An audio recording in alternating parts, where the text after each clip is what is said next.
Okay, kenapa Allah uji dengan hawa nafsu? Perasan tak?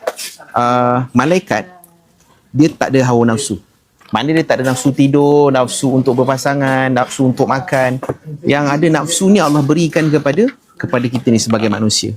Sebab itulah kenapa satu zikir daripada manusia ini, dia takkan sama dengan satu zikir daripada malaikat. Kerana malaikat ni dia zikir dalam keadaan dia tak ada mujahadah. Dia tak ada distraction. Maka nilai di sisi Allah, satu zikir subhanallah daripada manusia ni lebih tinggi.